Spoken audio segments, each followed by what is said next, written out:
How you doing, man? Like for real, for real. How you doing? Yeah, man, good. Just balance, balancing act, dad life, music life, work life. Um, yeah, all the good things. Just living a blessed life. No, for sure, Yeah, for sure. And yeah, we were talking a bit about it off um, off air. And you definitely have your hands in a lot of things, but I'm sure at the end of the day, despite all the things you're involved in, that there's a lot of fun, and you still find the joy in each of those things, respectively.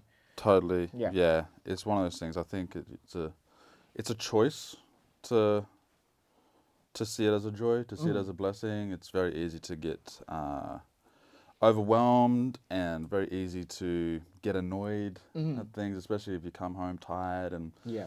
like just I try my best to just see it as a joy and as a blessing. Of course. And again, having that gratitude towards all the things that you're involved in, whether work, whether music, whether family life, like allows you to, again, like you said, find that joy, have that enjoyment of spending time in respective spaces and different Yeah, spaces. 100%. So I love that.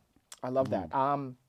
We'll just when we first ran into each other outside, like we're trading like which coffee spots we went to, Yeah, and it's funny. Like I feel like you can correct me, but I feel like you have a handful of coffee bars. me? I might be tripping. Yeah, I do. Maybe I just heard shaking and bacon, and it's just like okay, start the second verse. No. That's the only one. But I could swear I've heard a whole bunch of coffee bars. Yeah, So I've got a few. yeah, I mean, the first EP I did, I know I've definitely got one in there yeah. in Gemini. I've got, I don't know about the second one. Probably, I do love coffee, and the past me, I'm a teacher now, so I can't be doing the bad things. The But extracurriculars. I love to have I used to love to have a joint and a coffee together, and I feel like I think that's what I said. Yeah, I just had a coffee, now I'm smoking on gelato. yeah. So yeah, it's a part of the lifestyle, man. For sure. Coffee. What's your process in finding your coffee spot? No matter if you're back home in Brizzy or you're down here in like a different location, even if you're again in a whole different country. Yeah, I am a big fan of being hosted. Because I'm, a First Nations fella. Anyone who comes to my country, I always want to like show them the spots and Yep. like Yep. whether it's fishing spots or whether it's coffee spots or food spots. So when I come to a city, I always love when someone can show me where the coffee spot is. And luckily, I haven't been led astray so far. I went to the coffee shop down here, Baker Street Bakery or something. They got a good mocha on oat milk. Nice. Yeah. Nice, a classic. I love mochas, but for some reason they've been very inconsistent for me. Like Yeah, at dude. different places. Low key, the best one I had was at Guzman and Gomez recently. Okay. And it was super random, but I'm like, what? Yeah. So I might have to go. There's one yeah. near my house, so Yeah. shout out there, Yeah, man. shout out to Guzman. But anyway, yeah, no, I was just like, okay, I'm sure you know a thing or two about do. about where to find the good spots. Come for holler at me, coffee. man. Nah, for sure. But anyway, we're not here to yap about about coffee. Easier said than done. At the time that you are seeing this is out. Now that the music is no longer yours and kind of the world's and is the world's. Yeah, how do you feel? Yeah, it's one of those beautiful moments of being able to share with the world. It's a debut album, first full body of work. So it's been a long process, but I'm like super grateful to just be able to have the capacity to express myself, but then Yeah. also have the team to like roll it out and deliver it to the world in the way that really feels right to me. A lot of really personal stories on there. So that's where the nerves kind of come in because it's like you're sharing yourself Yeah. and sharing a part of your experience with the world. But yeah, just one of those things that's just like super blessing for me. No, for sure. And again, you kind of mentioned team. Again, you're signed to Offbeat Collective again, where we are shooting right now. And it's been a few months since that has been finally announced. You were signed with Elephant Tracks before, and then there was the farewell tour as well. Anyway, I say all that to say, a little bit of a cliche question, but why did it feel like now was the time to put out the debut album again? I think it was Bigger picture. Bigger Picture came out 2 years ago. So yeah, why did I feel like this was the time for the album? To be honest, bro, it's just all on God's time, man. Like I was just, I connected up with a brother from Brisbane, Wise, Yep. YS. He, amazing brother. He's like, yeah, an amazing musician, Yeah. but also just like one of my close homeboys. Yeah. And we started making some songs together, and it was like every week. And this is when my son was born, so it was like the first session was the week that my son was born, Wow. and early hours of the morning kind of thing, like get in at 5 a.m. And we made like 3 or 4 songs, and it got to the point where I was on the phone to him. I was like, "Yo, I think that this is going in the direction of us needing to put more intention behind this, as opposed to just knocking out tracks in sessions. Like these are solid pieces of work." And so it just got to the point where I was just listening to myself and listening to what was coming through, and decided that that's where we were going to head. And then from that moment, we just made every intentional step to move towards an album. And also, I think like the falling out of Elephant Tracks wasn't a falling out. It was like they The completion. yeah, like they the shut end, shop. Yeah. They did their job, and moving into Offbeat Collective, it just felt like there was it was just the right time. And you know, I've always been so nervous to drop an album. Yeah. Like There's such a stigma around album, the name album, like totally debut albums. Like, yeah. oh, but you know what I learned from dropping EPs is that it's one body of work, Yeah. and like there's more to come, For sure. and there's many more stories to tell, and this is just a timestamp of what I was going through at that point in time, and still, you know, on the back end of a lot of that stuff as well. We started making the album about 18 months ago, and we finished it up about 3 or 4 months before we announced it. Yeah. So yeah, it's been a big journey, but it's been on the right time. For sure. For sure. And I guess at the end of the day, like you can discuss semantics about you know, whether this should be an album, whether it should be a just whatever. But like you said, you know, it's on God's timing. It's you know, it's a gut feeling as well, and it's 100%. like again, like you said, even a spiritual feeling about no, this is the time this needs to come out. This is the time and the stories that I need to tell at this current moment. And yeah, I love that. You kind of again mentioned that you know, you kind of started again really figuring like this needs to go in this direction around when your son was born. Out of curiosity, how old is your About to be son? 2. About two. By the time this comes out, he will be 2. No, fire. So when your son does reach like an age where the themes can definitely be taken in at a different level, like what is something that you hope that he takes from this album? Yeah, I do everything with the intention of telling my truth. Like I believe everything I say in all my lyrics. Yeah. And whether it's specific lyrics that he takes or just the energy of believing yourself, believing in yourself, Yeah. and believing yourself. Yeah. Like your actions match your words and your words match your actions. For sure. I want him to take that. He's actually on the album. Yeah, on the final. Yeah, on the final track. Yeah. He gets a little yo yo yo. I say it's all part of the journey, and then he copies me. He's like, part of the journey.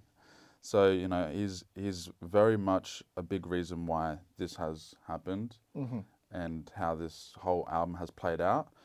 And I just hope that he understands how integral he was to this part of my life. And yeah, I just hope he's proud of his dad. For sure. Yeah. For sure. And I love that, and I'm sure he is. I'm sure he is. And yeah, we'll definitely circle back to that track as well.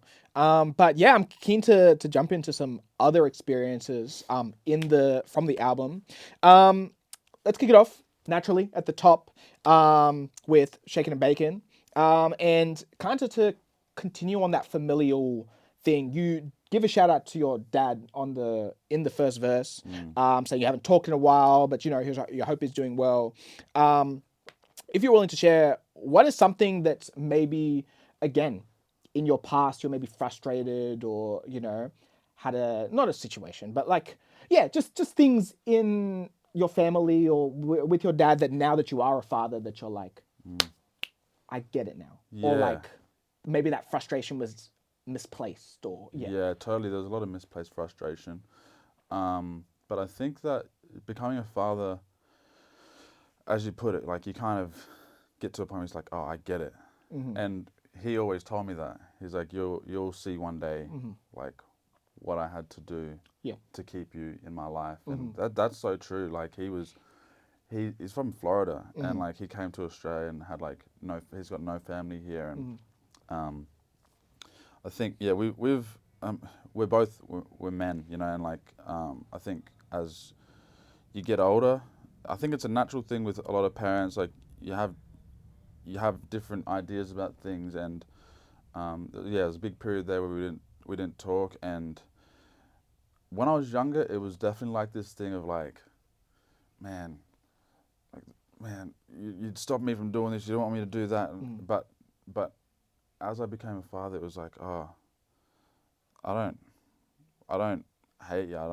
I actually love you a lot, and I think that what he taught me was to stick around and be present and be a loving father. Sure. And so as those experiences started to come back to me being a father, like those you revisit a lot of those experiences, and I was able to like make a lot of amends with that stuff and see him in a really beautiful light, which was nice. And come to a point in my existence where I can be grateful for, as you said, it's a choice, man. Yeah. Like it's a choice to whether to see stuff as annoying, frustrating, or to see it as a blessing. Yeah. And I'm nothing but grateful for what my father's been in my life. For sure. Yeah. For sure. And it's those decisions to see how you're going to approach it again as you step into fatherhood, even just mature as a person and how you approach it, that kind of sets a trajectory for again what your son is going to grow up with, as well as probably heals that part of yourself. Yeah. Yeah, and I think the other thing too is like you do better than the last, So my dad's father, he wasn't there. Like he knows him, but like he wasn't there. And then my dad, he was always in another city. He was in Sydney, and I was in Adelaide or Brisbane, and we didn't live with each other. And for him, he did better than what his dad did because he stuck around. He would call me. He'd be there for my birthday. Come to my sports days. He'd rock up in my class when I was playing up, and he'd, like he'd be there. And then for me, it's like it's one step further. It's like, okay, I'm present with my son in the household, and I'm not going to be a perfect father. I already have made mistakes, but I think it's, we're talking about people who've come from a lineage of a lot of trauma, but also a lot of beautiful success stories in parenting. And I think that if I can just do one better than him, then my son can do one better than me. Exactly. And it's again that whole generational trauma that again gets healed over generations. That again allows, like you said, your kid's kid to then be able to be like, the future that we're building is doesn't even know what's happening. And no, they don't know what's happened. All you know is that you can enjoy the fruits of the labor. Exactly. And kind of speaking of that, and someone who could probably share similar experiences as well as a feature on the project is Kobe, Kobe D, who's on Breathe. Did you and Kobe have any conversations that were similar, seeing as he's also a father, and through his project last year, Chapter 26, amazing project. Did you guys have any conversations regarding fatherhood and your respective journeys and Yeah, man, we did. He came up to Brisbane for his show, for that, I think it was for that album, or the project, sorry. he played me the Stan Walker track before it been released. Played it in my car. Played the whole project, and I think my son was probably like 4 months, 5 months at the time, and Yeah. he came and had lunch with me and my son and my baby mama, and we literally the whole time was talking about our kids. Yeah. Like, I think his son is like 14, 15 months now, and my son's like nearly, it would be 2 now. So it's like we were very much in a very similar space Yeah. at that point in time. And the song is saying like, let a brother breathe in, breathe out. Let this music tell you what I'm all about. And say, I pray to God they never pray on my daughter. I'm just searching for a better me in these melodies. I hope along the way that we can find the remedy. And his verse is very much about his son and his daughter. So the entire experience was wrapped around this whole idea of fatherhood, talking it from this perspective of being a black dad. Yeah. And yeah, man, props to him. Like, I was talking to him yesterday, and we were just like saying, like, he's, for me personally, been a very positive lighthouse, as someone who I can touch base with and be like, yo, this is what's going on. What did you go through in this? For sure. You know, and it's amazing to have those types of people in your community who you can look at and not necessarily follow, but take advice from. For sure, for sure. And to rope in another one who's, again, someone you can lean on, part of the community, and also on the album, Tasman Keith, who also is very vocal about his family, again, the relationship that he had with his father and his family, and how much that means to him, and how he shows that in his music. Again, similar question, but any conversations with Tasman around stuff like that as well? Yeah, man. Lots of chats with Taz. He has really made me feel very welcome in his world. And we've had a lot of conversations about the family stuff, about culture stuff. Like, the conversation we find ourselves having a lot of times is like exchanging what words Kuri fellas say and what Murray fellas say.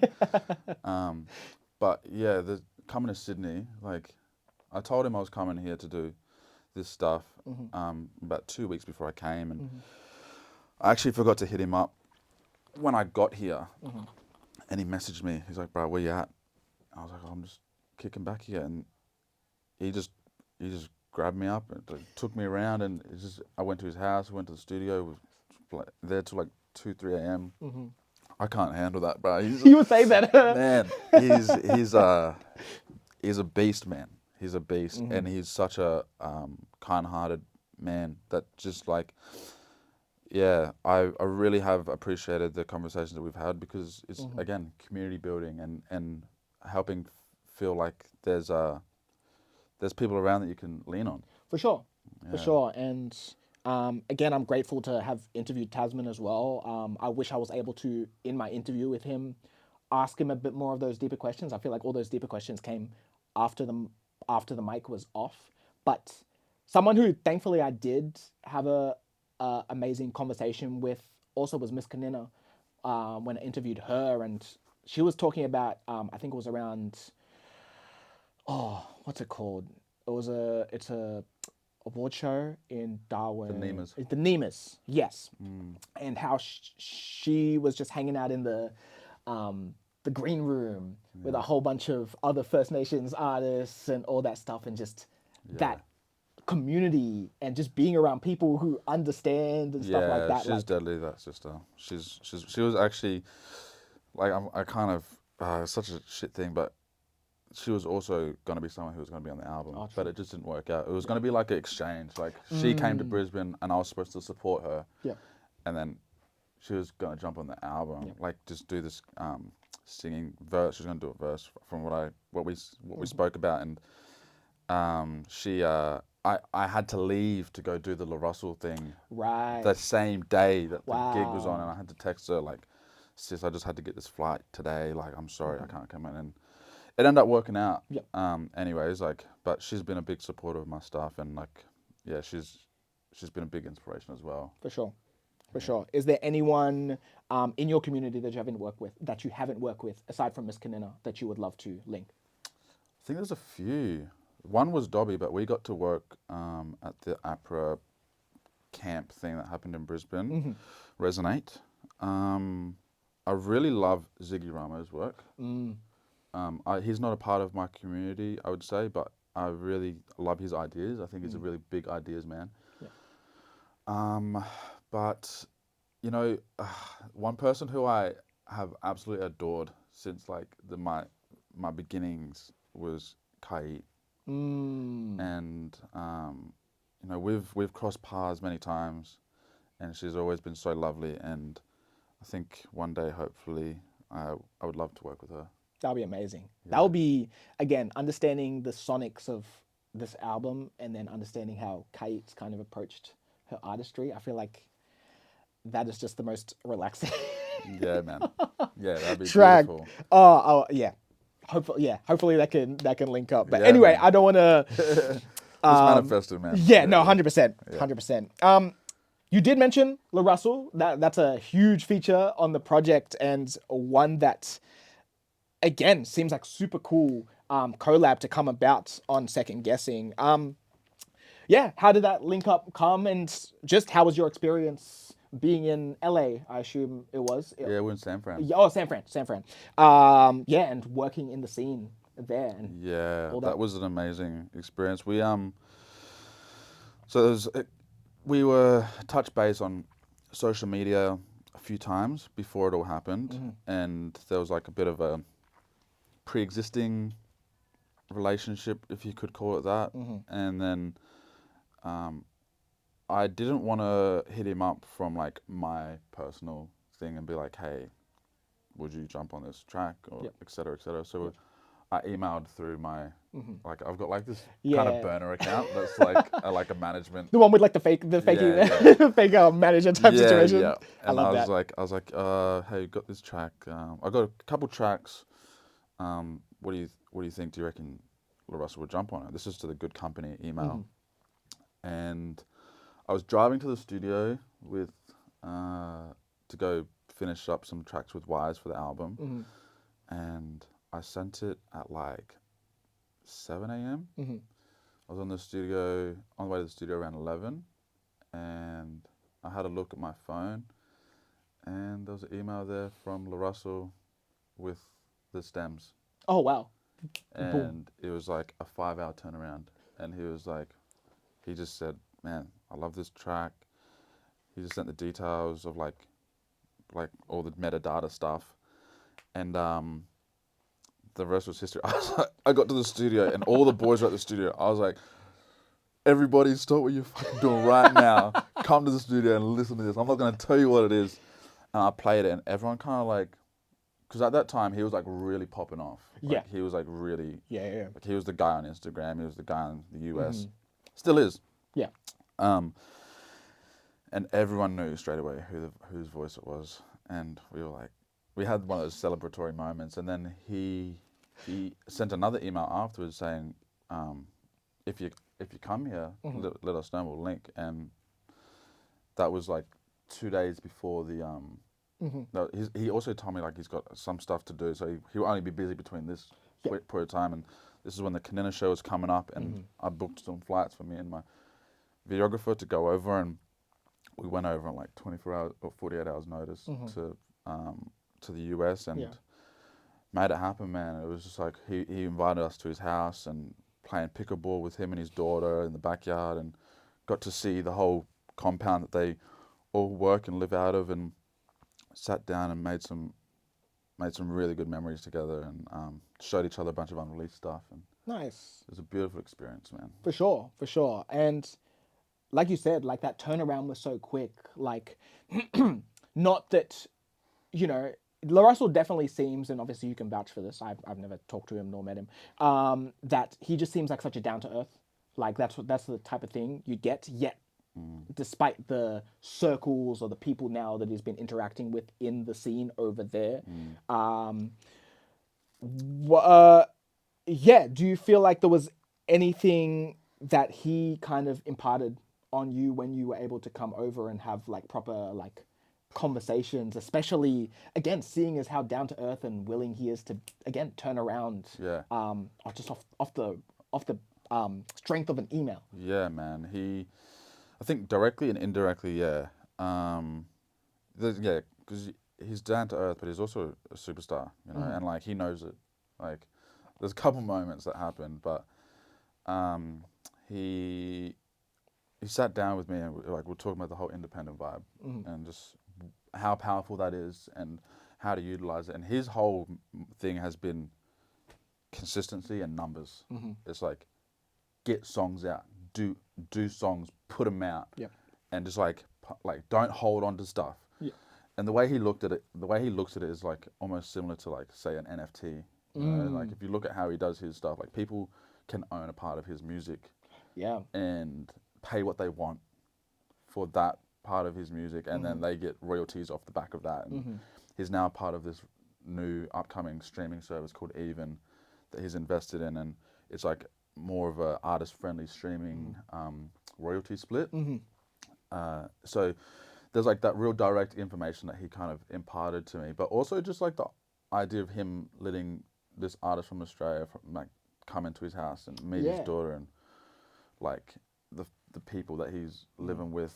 You know, it's just like that open community. But obviously he doesn't do that for everyone. No, you know, like he's genuinely a superstar in his own right, and he can't just let anyone into his compound, and you wouldn't let anyone just meet your family as well. No, of course. But there was one moment, and it's the moment that we captured on the cover art, where we were kind of wrapping up our afternoon together, and we took some photos, some press photos, and my cameraman showed us the photo on the camera, and he looked at me. He's like, "Man, you got a story to tell." He's like, you have a real big story on your hands." I was like, "Yeah, man, I know."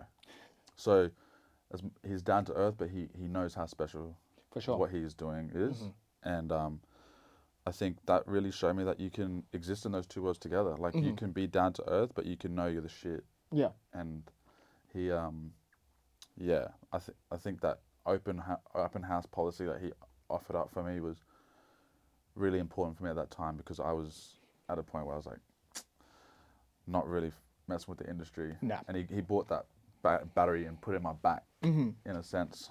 So yeah, man, shout out Larussell, shout out Good Company, shout out Vallejo. You know, they hosted us amazingly, and yeah, I'll always remember that as an amazing time in my life. No, for sure, for sure. And finally on this one, do you feel like there's a part of you from like 4 or 5 years ago when you dropped your first project, or even prior to you dropping your first project, that again was cheesing, like, or the part of you now that's looking back, like if past me knew that this was going to happen, will be cheesing, slash anyone who maybe doubted that, you know, what you might have been working on. Yeah, even at that moment, like I was like, I'm not very mad expressive, like unless I'm like on a track. And when that came through, I like slapped the steering wheel. I was like, whoa, like I was, it was a moment that I was able to be expressive in my own presence. Like that little bit, like, not that you're not authentic with your expressions, but you just like, you had that like 100%. Yeah. It was a real moment. And yeah, man, if I knew that was going to come when I was a young kid, I wouldn't have believed myself. Yeah. No, for sure. Yeah. For sure. I love that. I love that so much. And, you know, again, here's to more link ups with, again, the likes of Larussell. Again, you got that connect now. You can literally just probably go back and forth. Yeah, we be texting, bro. No, for sure. It's nice. There's another person that we linked with in LA, Westside Boogie. I was literally, I was like, higher sounds like Swap Me. Yeah, yeah. I was like, wow, this sounds like it could have been off Boogie's first album when he signed to Shady. Yeah. And I'm like, huh. Yeah. So okay, I'm glad that I got to naturally mention that. You felt that. Yeah. No, we got to link, and that was a big inspiration too. But maybe we can have another interview. Yeah, no, 100%. We'll save that.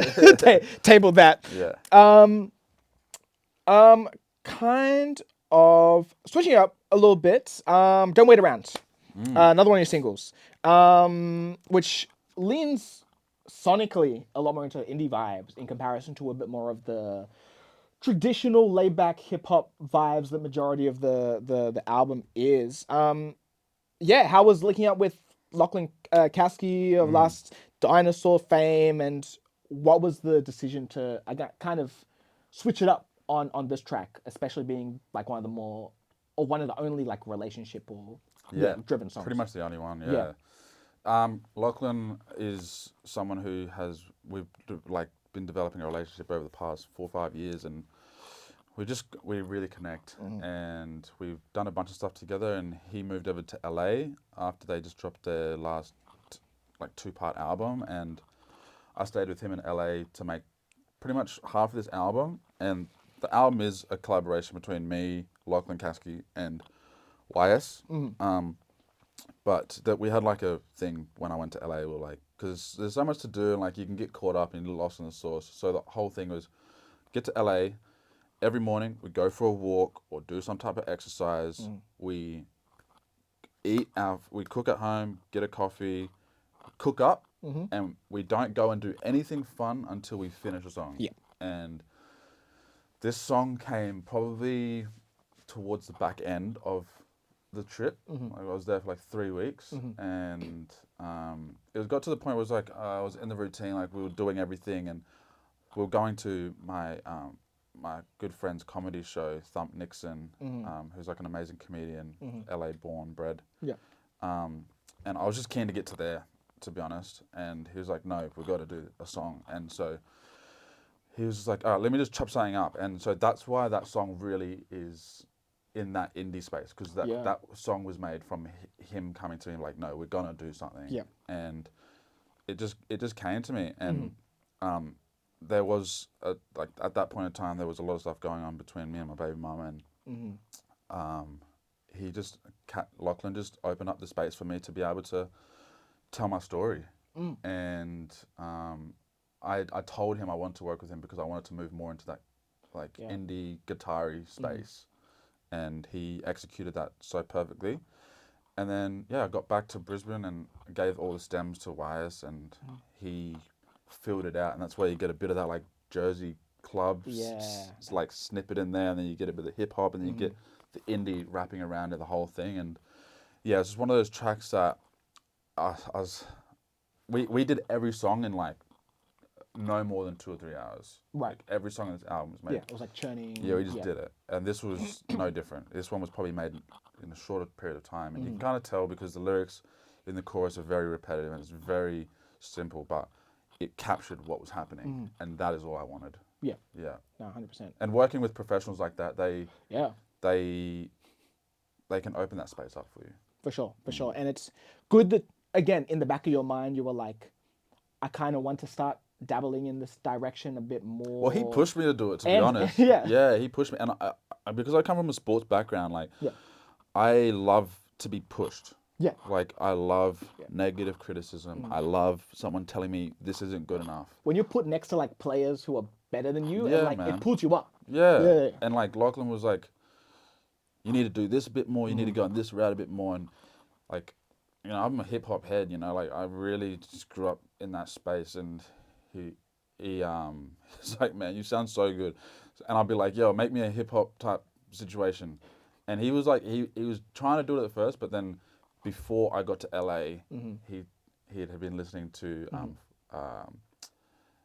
Tupac. Yep. Which album was it? The one with How Do You Want It? How Does It Feel? Coming up isn't in the casting. Eyes. What is it? Oh, All Eyes on All Eyes on Me. Yep. Yeah, he played that whole album like non-stop apparently. And I got to LA and he playing in the car as soon as I landed. It's like this whole thing. And so he really like tried to bring himself into my world as much as me bring him into his. So it was an amazing experience, and I think without him it wouldn't have been the same. No, that's super dope. And as a final question for the album before we get into some more Roo staples, what was the importance of calling back to the first ever song you released, Motherland, with the final track on the album? You know, we talked about it earlier on in the interview about how your son is on like that final shout outs part of that track. Yeah. Yeah, like what was the importance of bringing that full circle for a part 2? Especially like redoing the hook as well. Yeah. So Wise, that's his favorite song of mine, Mm-hmm. and he would always tell me, "I love this song. I love this song." And for me, I didn't really. There was a period there where I didn't like it. I didn't Mm-hmm. like the song because it was like the song that everyone knows me for. Everyone's like, it's like the most palatable song that I've ever recorded, Mm-hmm. and like I, it felt like people just wanted to hear a black man be like more palatable, Yeah. as opposed to like me tell my actual Mm-hmm. whole embodied experience. But Wise helped me find a new love for it, Mm-hmm. and we actually were talking about it the other day, and he said that he just feels so grateful that he was able to.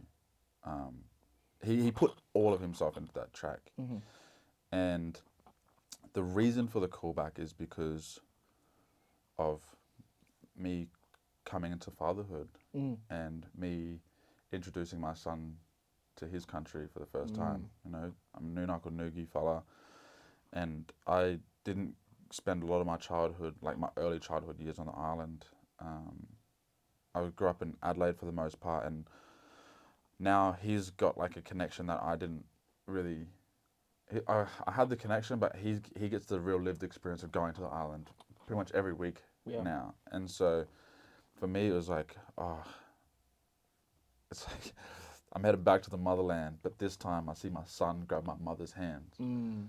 and I think that when I first started off with that line, it was like, oh, this is, I'm just gonna keep rolling with this because it it it started to bring something. I remember crying while I was writing that Mm-hmm. because it was like it's such a beautiful moment for me to be able to love that song again, and Yeah.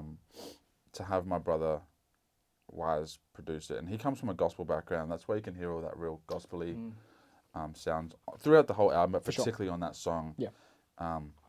So yeah, and then we recorded it and we finished it, and then I knew there was something missing, and I was going to the studio to go and do like a thank you, Mm-hmm. just to finish it up. And I had my son in my arms while I was doing the thank you, and I was very intentional about having him there, Mm-hmm. but I didn't know he was gonna copy me. Yeah.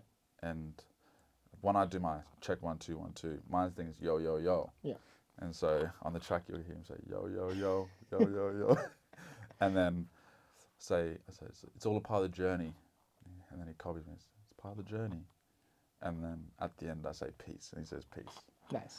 And so it was like he put himself in the track. Mm. I didn't. You can tell him. I just You were like, yep. You're yeah. gonna. Yeah. Yeah. He heard his dad and he followed, and that's so beautiful. He loves music. He'll be in the back of the car seats like making his own songs up, and Amazing. I think he's been a very important part of this album, and so it was only right to finish it off with his voice. For sure. For sure. And again, goes back to what we were talking about earlier about, like you said, fresh perspective on this song, being able to be something that again you can pass down to your son in a sonic form that then as he grows up again he can understand the importance of location and the importance of culture and being in specific locations that's then is able to pour into him Yeah. whether through you whether from family in general and or Yeah. again just location. Yeah, 100%. Like I think even the second verse is like you'll travel far when you know who you are. Mm. It's like who you are and who we are as Noonuccal Yep. Quandamooka people is a lot to do with being home. Yeah. Like there's a lot of people claim to be Noonuccal, a lot of people claim to be from Australia, and you know that's all well and good, but I was saying the other day like there's a difference between being from Quandamooka country and being part of Stratty mob.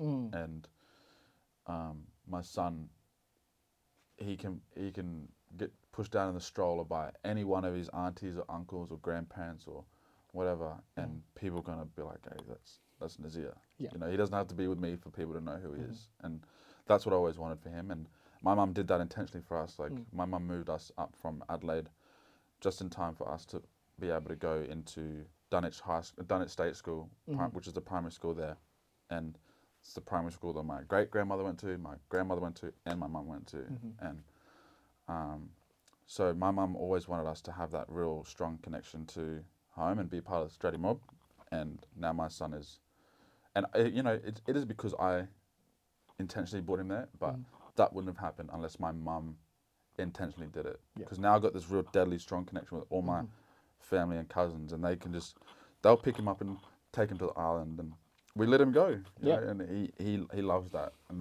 they love that. For sure. Yeah. Sure. And yeah, here's to more just experiences and yeah. Yeah, man, 100%. 100%. Shout out Strati Mob. Okay, let's get into some Rouge Room staples. So, this first one is kind of like a show and tell. Take it back to primary school. We're both talking about how teaching is something Yeah, we're man. heavy in. So we definitely get this. So what I have asked you to do is grab 3 items from your personal space, personal creative space, whether that's your bedroom or studio or wherever you like to work, that if I stepped into it or, you were like, yo, here's my space. I'm looking around and I'm like, ooh, there's a cool story behind this. I'm curious what it is. So pretty much one sentimental item, one funny item, one life-changing item. Yeah, so let's kick it off with one funny. If there is a funny item that, again, if I stepped into the studio and you're like, I got a funny story behind that. Yeah. That caught my eye. Okay. Well, I've got 3 things. Yes. And we can see where they fit.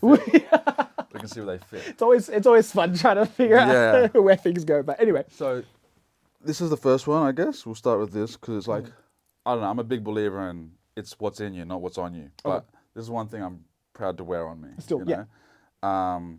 I got this, it's like the Hamza hands. I've had this chain for ages, but it's the Hamza hands of Miriam in Judaism religion. So it's like a protection piece. Right. I bought it in Tampa in my last trip over there. Yeah, it was a special piece to me because I knew I wanted to get like a show-off piece, but at the same trip I was really immersed into my uncle's. Like I was staying with my uncle, and we're Hebrew Israelites from our descendants, and it does lean into a lot of the Judaism traditions, but and religion. But for me, this piece is a stable piece because of the protection that it offers through that religion.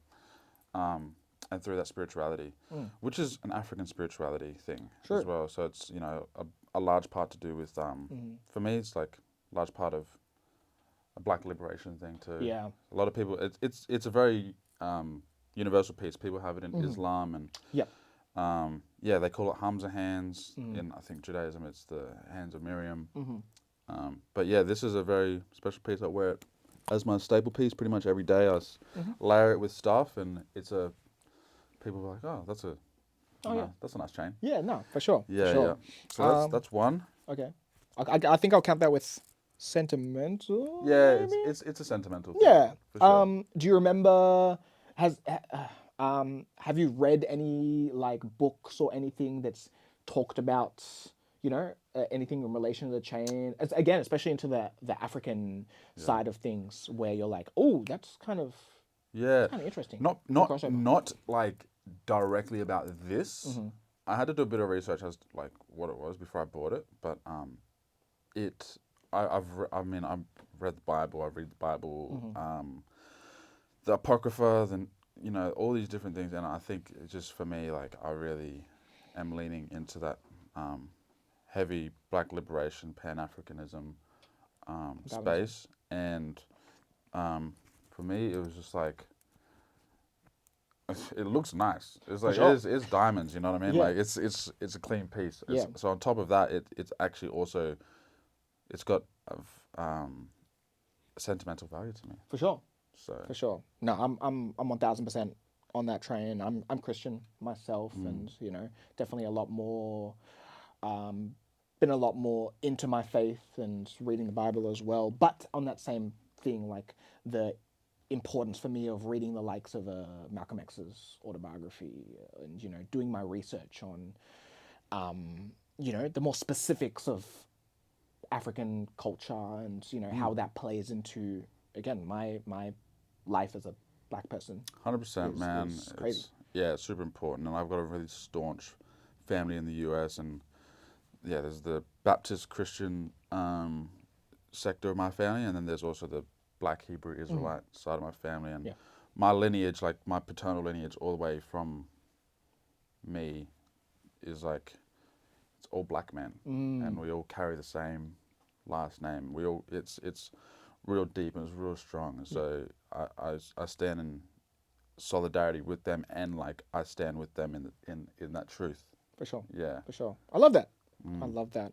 Okay. What's the next thing? And we'll see where which item that might be. Yeah, for sure. So I got this thing here, which is a Japanese piece from Umeno. It's a new brand that's made by Lachlan Kasky from The Last Dinosaurs. Nice. Shut up. So it's actually a head wrap. So when you go to like Japanese restaurants, a lot of the time you'll see the chefs wearing something like this, and you kind of fold it up and put it over your head and use it as a do-rag. Yeah. And so that's why I love it, because it's he sent it to me as a birthday present. He sent me a bunch of stuff for this, and it's like I love Asian food. I love Japanese culture. I love Japanese food, and like Lachlan is Japanese man as well. So for me, it's like I can wear something that's like from a different culture and use it as my own thing. Yeah. It's like it's a do-rag for me. Yeah, exactly. And a lot of the time, like they'll tie it up and then they'll have this flap over the top of the tie. But I've been like tying it over the little back so it looks like a do-rag. Yeah. And I think it's a real cool piece because I can style it differently to others, and but people from, like I was at a Japanese restaurant in Sydney and I wore this and someone was like, I'm like, yeah, You're like, yeah. you know what's up. We're in the same. Yeah, you know what's up. Yeah. So yeah, this is a new brand that's come out, Umeno. Shut up. I was fortunate enough to be there during the process of him him and his partner Hannah, making this brand and seeing all the designs come out. So it's also a sentimental piece, but it's something that like I can style and make into my own thing. For sure. Yeah. For sure. Yeah. Nice. I love that. Shout out. Is it available to? It's available. Yeah. Yeah. So that's these, and then they've got like those traditional Japanese drapes that you can put over your doors. They've got stickers. They got shirts. Like they've done a really good job, and Lachlan's very refined in his process of just artistry, and I think that this is a perfect representation for him and his artistry. And also Hannah, who's like an amazing designer and graphic designer, and they really teamed up amazingly and did this. And they just bought a house in Japan too together, and Fire. it's for me, like I haven't seen them in a while, but this is a special piece for me. Nice. Yeah. Nice. I love that. And yeah, what's the final item? Final item is the first print and an unreleased design that I've made. Okay. So it's a thought piece. True. That Okay. I've written. I love to write thoughts and like in depth. This one is called "Is Hope Enough," and it's inspired by the song that I made with Larussell, Second Guessing. Hope is just another word for second guessing, and it's me talking about this idea of hope, and not talking about it from this perspective of anyone else's except for mine and people who have a similar experience to me. So yeah, talking about hope as it is necessary in a lot of contexts, but for me, it's I see how it's been used against, particularly black folk. Yep. Hoping for this and hoping for that, and Yeah. you know, we're very. I got this saying from both sides, the Aboriginal side and the African American side, of if you don't laugh, you cry. And I think that when I think about that, it's like we're such a we make light out of any situation, Sure. and I wanted to approach this light-hearted word and seemingly positive word and put my true thoughts behind it. And I really think that this piece is not a something that I want people to. It's going to come out. Okay. It will come out and it will be available alongside the album. But I don't want this to be something that someone looks at and reads and responds to straight away. I want it to be something that, Is like taken in yeah, and really sit like with it. processed. Yeah. Sit with it. Put it on your coffee table and read a page. Yeah. Read 2 pages. Come back to it. It's only, I think it's 18 pages, and it's like, Okay.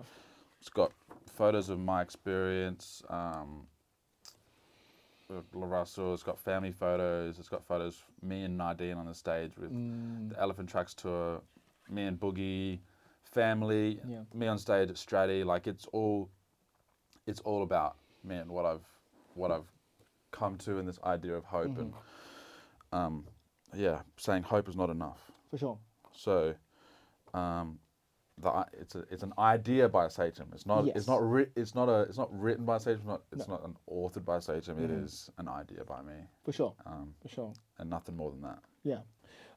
Do you think there's an importance to, again, having that extra context alongside an album, even though your album is heavy in the themes and what you're talking about on the record, you know, you're laying it out there, but having that extra piece of media that can again help assist you in understanding your journey at this current point in time. Yeah, 100%. I think it's if I've written for a long time. I started this journey writing poetry, and that even started from me writing little stories that I'd get published on like little school websites and stuff in primary school and high school. And I think that the song Second Guessing came from this written piece. Right. Yeah. It wasn't the other way around. And it's a big idea. It's a big thing that I was saying on the track. Like, hope is not enough. I want you to know. And hope is just another word for second guessing. And you know, it sounds lovely and it sounds cool when it's on a track. But what does that actually mean? Yeah, for sure. You can say a bar, but it's like, you know, if you just let it go by, then it's like, okay, Yeah. cool. But this is for people who really care about the themes and care about the ideas and want to use music as an education source. This isn't something that I wanted to just put out as like an Instagram post. I didn't want to. Like a caption, it Yeah. sounds cool, and yeah. Yeah, it's a piece of work that it really drove a large part of this part of my life, and I sent it to a lot of people. I sent it to people who I really respect in the academic space. Sent it to a lot of people who are in the music space as well, and like, give me your honest opinion about this. And every person that I sent it to, they came back with the same 3 points about what they think I'm capturing in that space. And as soon as I knew that it was universal across everyone, like everyone got exactly what I was saying, I was like, I don't want to go through and get it edited and get it edited to come through. I just want to give this raw piece of thought to people. And so as much as it is like another form of media, another thing for me to like add on to the project, Of course. it's genuinely me giving something to people outside of that. Because also you think about it, like a lot of people want basketball, like they say to LeBron, it's like shut up and dribble. Yeah. And rappers, it's like a lot of time all we get to do is put our experience in these bar forms. But this felt like something a bit more freeing. Yeah. And that's another reason why I did it. For sure. There's a resurgency in written media that's really beautiful to see, whether it's zines, whether it's like Substack, the Substack community and stuff like that. And I love it.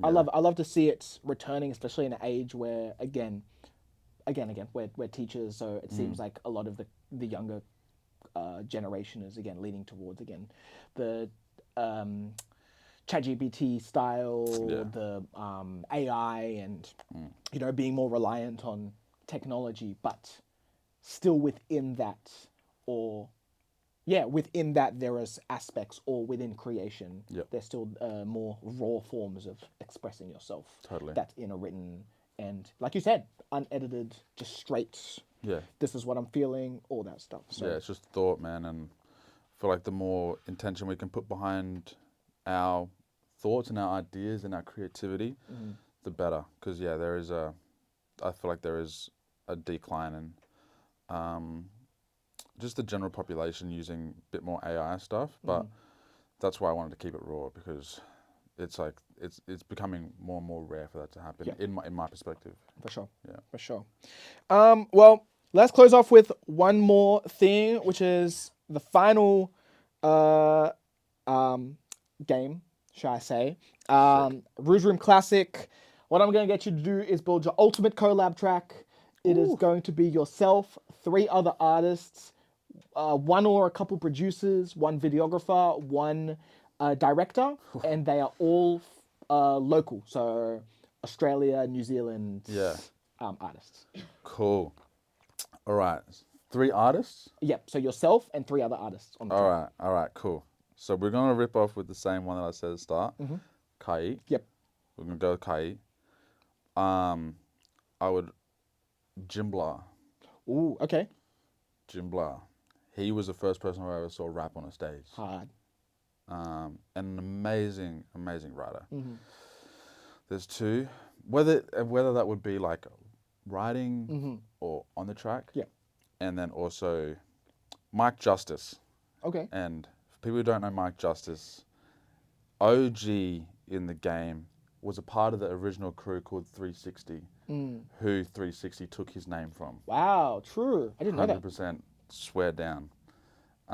He has been my mentor. Our sons, same age, they grow up together, they play together. He is an amazing philosopher, and his bars, like his story about him in the rap industry in Australia, like he was a pioneer. He 100% was a pioneer that a lot of people have pushed to the side, and I would want him on the track. Yep. Videographer, Yep. it would have to be my videographer, Sean Jacoby, Filipino man from Brisbane who's traveled with me across the world, has been such an amazing support system for me. It would be directed by someone who directed my last, on the last album, Easier Said Than Done, Damien Power, who's an amazing comedian extraordinaire, but he's also been working on a lot of awesome video pieces.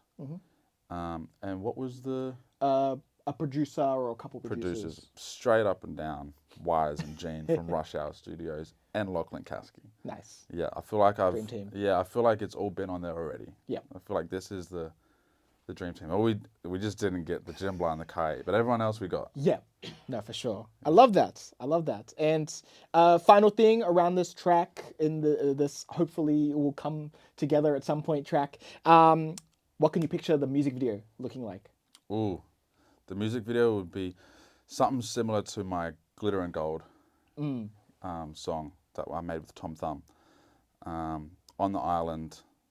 But I'd want to approach it from a different perspective. This one was very cultural based. I involved the Stradbroke Choir in there and a bit of like paint up.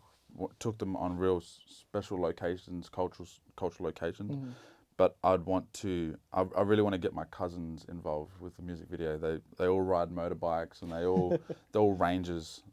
They all take care of the country. We've got native title there, so they all do a lot of land regeneration and rejuvenation. So I want to get them on some motorbikes and capture our relationship. Wow. Yeah. Fire. Okay. Well, let's see if that. It's comes gonna together. happen. It's gonna manifest. Yeah. Nah, 100%. Well, SACHÉM, thank you so much for jumping on, chopping it Awesome. up. Again, we could keep yapping, but we got places to be. So here is where I kind of open the door, roll out the red carpet for you to let either camera, probably what's up, what's come out, what's coming up, all that good stuff. Yep. So right now you can listen to Easier Said Than Done, an album that I spent so much time and effort putting into expressing myself. So you can listen to that now. Shout out to Offbeat Collective. Follow me on all social media because, as we said, we've got interesting things coming out. We've got, what do you call them? Zines? Yeah. Don't know what it is, but it's cool. We've got songs coming out. I've got a Westside Boogie feature that's going to happen. I'm working with brother boy Ezra Man from Broncos on a track with them. Like, there's just all cool random stuff happening. So you're going to have to lock in to really see what's going on. And also, come visit Stratty. Come see what's good. You know, that's one of the most beautiful places in the world, and you get to see where I come from and get understanding for where these perspectives come from. So, yeah. Easy. Yeah. Again, Thanks, man. man. Thank you, bro. Of course. Appreciate it. Yes, sir. Of course.